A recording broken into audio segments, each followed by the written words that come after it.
This is a set. R एक relation है जो ए सेट से, सेट ए मान लो उसको, ए टू ए रिलेशन है। तो सेट ए क्या है, 1 2 3 4। सेट बी क्या, सेट कोडोमेन क्या है, वही सेम है। तो 1 1 मिल रहा है हमें, 1 2 2 भी मिल रहा है, इसमें 3 3 भी मिल रहा है, और 4 4 भी मिल रहा है। तो ऐसे रिलेशन मिल जाए तो रिफ्लेक्सिव हो जाता है। रिफ्लेक्सिव हो गया। फिर देखना होता है हमें कि 1 2 मिल रहा है तो 2 1 मिल रहा है कि नहीं, नहीं मिल रहा है तो not symmetric. 1 2 is belonging to R but 2 1 is not belonging to R, so no symmetric। Symmetric नहीं है, नॉट सिमेट्रिक। अब रिफ्लेक्सिव तो हो गया, अब देख ले उसको। तो 1 3 belonging to R, 3 3 belonging to R, तो 1 3 भी बिलोंग करना चाहिए। अच्छा ऐसा कर ले, 3 ऐसे कर ले इधर से, 3 2 belonging to R, 2 3 2 3 2 3 2 3 बिलोंग ही नहीं कर रहा है। क्या करें, और 1 2 इस तरह कर ले, 1 3 belonging to R, 3 2 belonging to R, ये भी है।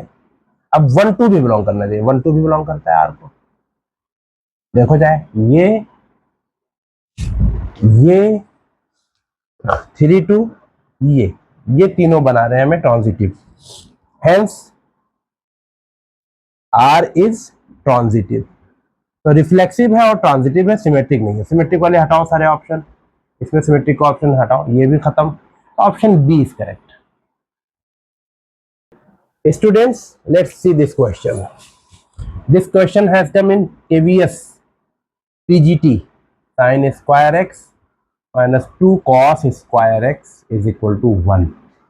तो सबसे पहले एक काम कर लो, सबको cos स्क्वायर में कर लो, cos में कर लो। 1 minus cos square x sine square x equal to 1 minus cos square x होता है। 2 cos square x equal to 1। तो कर लो 2 पावर 1 ऊपर, 2 पावर cos स्क्वायर एक्स, क्योंकि निगेटिव है तो नीचे ले जाओ, 2 cos square x equal to 1। चलिए, 2 cos is 2 power cos square x को k मान लिया जाए, तो 2 अपॉन k नहीं t मान लो, क्यों, क्योंकि k गिवन है इसमें, t इक्वल टू 1। एलसीएम लो, 2 माइनस टी स्क्वायर, t उधर जाके मल्टीप्लाई करेगा, t square plus t minus 2 equal to 0। Solve कर लिया जाए, t की वैल्यू क्या आने वाली है, माइनस बी, बी ये है, ये ए है, plus minus b square 1 minus 4, 1 into minus 2, 4ac upon 2a।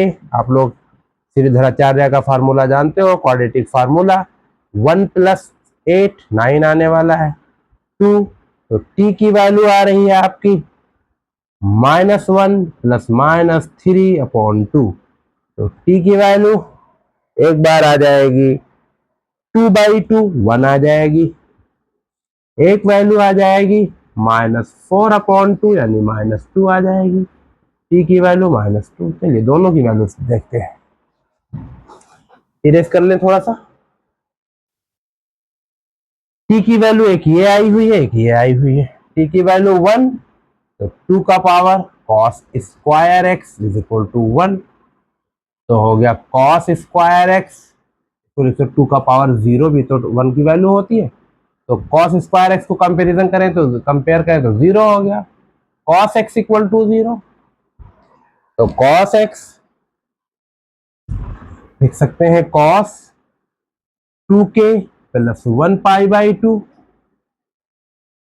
ये होती है 0 की वैल्यू, ये ऑड मल्टीपल्स होते हैं उसके। तो x equal to 2k plus 1 π/2, अगर पाई को बाहर छोड़ दिया जाए और 2 अंदर जाए तो k प्लस हाफ पाई, और k किसको बिलोंग करेगा, कोई इंटीजर होगा, तो option C is correct. Students, KVS के 2018 के पेपर में ये क्वेश्चन आया हुआ है, number of real roots. Roots सिर्फ इसको सॉल्व ही नहीं करना है, एक्स की वैल्यू ही नहीं ले आना है, उसके बाद इसको सेटिस्फाई कराना है। सेटिस्फाई हो रहा है तो नंबर ऑफ रियल रूट्स, जितने रूट्स सेटिस्फाई कर रहे हैं उतने रूट्स हैं। देखते हैं number of real roots. 2 power log 2, दोनों बेस इसका इक्वल है और जिस पे पावर बनी हुई है वो भी इक्वल है, तो ये खत्म हो जाएगा। X square minus 2x equal to x minus 2। Solve किया जाए, एक्स स्क्वायर इधर x आएगा minus 3x plus 2 equal to 0। X की वैल्यू लाया जाए minus b plus minus under root b square minus 4ac। आपको पता है 2a, ये क्वाड्रेटिक फार्मूला है जिसे श्रीधराचार्य फार्मूला भी कहते हैं। Minus 3 plus minus minus 3 square 9, 4 into a into 2 upon 2 1 minus 2 plus minus under root 1, 4 2 जा 8, 9 माइनस 8 2। एक्स की वैल्यू 3 प्लस माइनस 1 बाई 2, एक बार आएगी वैल्यू 2, एक बार आएगी वैल्यू 1। एक्स की x1 2 और x2 1, दो रूट्स हैं इसके। अब देखा जाए सेटिस्फाई कर रहा है, log 2 रख के देखते हैं। 2 स्क्वायर 4 माइनस 4, 2 रखने से, और ये हुआ 4 माइनस 2, ये तो ऊपर हो गया 2 log, ये पावर 0 log 0, चलो 0 हो गई वैल्यू, तो ये आपका आया 2, ये 1 इक्वल टू 2, नॉट सेटिस्फाइड, तो ये तो नहीं दे पाया कोई रियल रूट, तो हटाओ। फिर 1 रख के देखते हैं, 2 log 2, ये भी सेटिस्फाई नहीं कर पाएगा। 1 माइनस 2 रखोगे 1, एक्स की वैल्यू 1, 1 माइनस 2, तो ये आ गया 2 log 2 निगेटिव, ये तो डिफाइंड ही नहीं है, माइनस 1 नॉट डिफाइंड, माइनस में log डिफाइंड नहीं होता, तो ये भी रियल रूट नहीं दे रहा है, तो no real root, no real roots, यानी कि option A is correct, 0 real roots. Students, this is one of the questions, ये केवीएस के पीजीटी वगैरह में आया हुआ है। देख लेते हैं क्वेश्चन सोल्यूशन। पहले देखो साइन 2x की वैल्यू क्या हो सकती है। ये 1 और माइनस 1 के बीच में वैल्यू होती है, मिनिमम वैल्यू साइन की मिनिमम वैल्यू -1 और मैक्सिमम वैल्यू +1 होती है। अगर माइनस लगा दिया जाए तो फिर इनइक्वालिटी बदल जाएगी, साइन 2x -1 ऐसे हो जाएगी वैल्यू। अब देख लें 4 ऐड कर दें तो ये 5 हो जाएगा,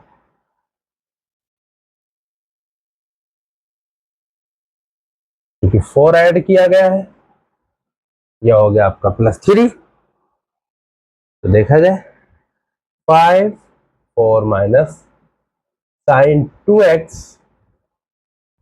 +3, अगर रेसिप्रोकल कर दिया जाए फिर इनइक्वालिटी बदल जाएगी, साइन 2x 1/3। क्यों? क्योंकि आप देख लो कि 5 और 3, 5 से आपका छोटा 2 है, 5 से छोटा 4 है और 3 से बड़ा है, तो 1/5 छोटा होगा 1/4 से, और वो 1/3 से बड़ा छोटा होगा, इसी इनइक्वालिटी बदल जाती है। देखो इनइक्वालिटी बदल दिया, तो देखा जाए तो यही तो है, तो इसका रेंज क्या होगा, तो रेंज बता दो कि रेंज होगा 1/5, ये क्लोज ब्रैकेट लगा रहे हैं, क्यों? क्योंकि ये नीचे है, इक्वल टू की इक्वालिटी की भी है, तो जो मिनिमम वैल्यू होगी 1/5 होगी, जो मैक्सिमम वैल्यू होगी 1/3 होगी। This is the range, range C is option correct, option C is correct. Students, domain बताना इस फंक्शन का, देखते हैं सोल्यूशन करते हैं। फंक्शन है इस तरह से, आर फंक्शन है एफ एक्स स्क्वायर -3x + 2, इसे निगेटिव नहीं होने देना है, बस ये इक्वल टू 0 हो या 0 से बड़ा हो, तो इसका फैक्टराइज कर दें तो x -2 और x -1 हो सकता है। मल्टीप्लीकेशन +2 होना चाहिए, एडिशन पे -3 आना चाहिए। तो x की जो वैल्यू होगी वो हमेशा हमेशा 2 से बड़ी होगी, x की वैल्यू 1 से बड़ी होगी। तो देखते हैं 1 है, ये 2 है, 2 से बड़ी वैल्यू ऐसे देख लेते हैं। 2 से बड़ी वैल्यू के लिए हमेशा पॉजिटिव, 1 से छोटी वैल्यू के लिए 0 रख दिया जाए तो पॉजिटिव, लेकिन 1 2 के बीच में रख दोगे तो नेगेटिव। तो 1 और 2 के बीच में वैल्यू नहीं आ सकती। बस इसका रेंज बताएं, रेंज नहीं, इसका डोमेन बताएं। तो डोमेन होगा सारे रियल नंबर, बट 1 और 2 नहीं चाहिए, 1 और 2 नहीं चाहिए। तो इनको कैसे इन्होंने लिखा है, इसको -∞ से लेकर 1 तक ले लो, इधर से सारी वैल्यू ये ले लिया, और यूनियन ऑफ 2 टू इन्फिनिटी, इधर की सारी वैल्यूज, इधर की सारी वैल्यूज, इधर की सारी वैल्यूज ले लो। ये इस तरह भी लिखा जा सकता है और ऊपर की तरह भी लिखा जा सकता है। This is the range, option C is correct. Domain, range नहीं, domain. Dear students, this is a question, बहुत सारे एग्जाम में आया है, डीएसएसबी में भी आया हुआ है एग्जाम, ये क्वेश्चन। सोल्यूशन किया जाए, x + 2y + 8 नेचुरल नंबर से लेना है। जो रिलेशन है वो n to n है, natural number two natural number. Natural number रखो, देखें x y 1 रखो तो y की वैल्यू 4 मिलेगी, नहीं 4 तो नहीं मिलने वाली है। 1 रखो x की वैल्यू तो नहीं मिलने वाली, नेचुरल नंबर मिलेगी ही नहीं। 2 रख दो तो 2 रख दो तो 3 मिलेगी, ठीक है। 4 रख दो तो 2 मिलेगी, और 6 रख लो तो 1 मिलेगी।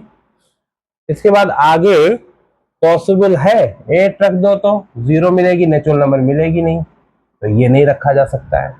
तो फिर रिलेशन आपका मिल रहा है इस तरह से, 2 3 4 2 6 1, इसके आगे मिल नहीं रहा है। तो डोमेन बता दो, इजी सा डोमेन है 2 4 और 6। रेंज पूछता तो रेंज भी बता देते, रेंज पूछा नहीं है, डोमेन ऑप्शन हो गया, option D is correct. Range आपका हो जाएगा 3 2 1। अगर आप बताना चाहो तो बता दो।